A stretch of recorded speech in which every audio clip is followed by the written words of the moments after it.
mhijiex vote catching exercise kif ukoll qal.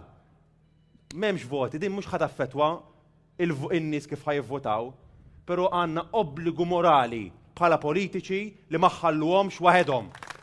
Għandna obbligu illi dawn in-nies isibuna ta' spalla magħhom. Ek sostna l-kap tal-Partit Nazzjonalista Alex Borch meta ndirizza attività politika f'Ħażebbuġ propju lejliet it-tħabbira tal-budget tal-2026 u għatkellem fost l-oħrajn dwar l-ambjent, il-faqar u s-saħħa mentali u tenna li dawn huma obbligu morali ta' kull wieħed u waħda minna b'mod speċjali l-politiċi. Alex Borch tkellem ukoll dwar il-kriżi ta' traffiku, diffikultà li kull persuna qed ħabbat wiċċha b'detriment tas-saħħa mentali u fiżika tagħha.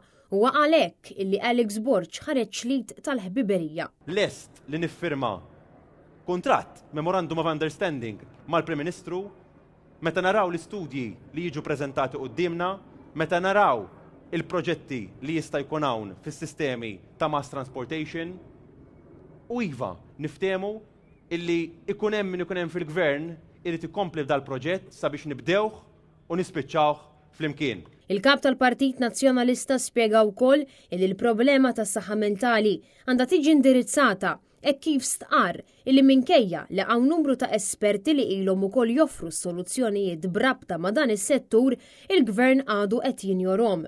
Partit Nazzjonalista fil-gvern iwiegħed illi jibni sptar ġdid għas-saħħa mentali sabiex mhux ikollhom biss sptar imma jsibu l-għajnuna u nneħħu it-tabu illi hawn f'pajjiżna illi għax ikollok xi problemi mentali inti differenti ma' ħadd ieħor.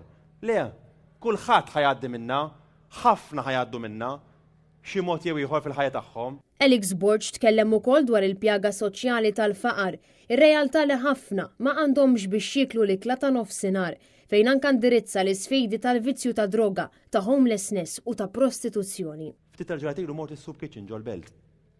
U rajt, first hand, ir-realtà. Għexieren ta' persuni illi f'nofsinhar ma jaffordjawx l-ikla ta' nofsinhar, bibti ta' dan ġo Malta ta' mhux barra minn xtutna. Għexieren ta' persuni ma jaffordjawx jieklu l-ikla ta' nofsinhar. Il-kap tal-Partit Nazzjonalista ndirizza wkoll l-ambjent. Il-Partit Nazzjonalista dejjem baqa' konsistenti u ħajjibqa' konsistenti. Mhux aħna xi ambjentalisti, mhux aħna kontra l-progress, mhux aħna kontra l-iżvilupp, però aħna nemmnu illi biċ-ċirkostanzi li għandna f'pajjiżna, bir-realtajiet li għandna f'pajjiżna rridu nsibu l-bilanċ. Irridu naqdu il-progress mal-ambjent. Alex Borch tkellem ukoll dwar il-miżuri li ħareġ il-Partit Nazzjonalista għall-familji. Ħariġna miżura ta' sena parental leave imħallsa mill-gvern sabiex fl-ewwel sena illi jkollhom tarbija ikunu jistgħu igawdu lit-tarbija, tkabbir tat-tarbija fl-ewwel sena. Ħriġna l-parent to tax bracket fejn iggarantejna illi koppja illi kollha it-tieni wild inħallula 8,500 euro fil-but f'sena. Il-kap tal-Partit Nazzjonalista spjega wkoll li l-Partit Nazzjonalista sa jibqa' fuq quddiem sabiex joħloq diskussjoni propju kif sar brabta mal-4-day work week. Sabiex jagħmlu l-indirizz tagħhom kienu l-professuri Andrew Azzopardi, Anna Borch u George Kassar, flimkien ma' George Vital Zammit li qed jieħu ħsieb il-programm elettorali tal-Partit Nazzjonalista.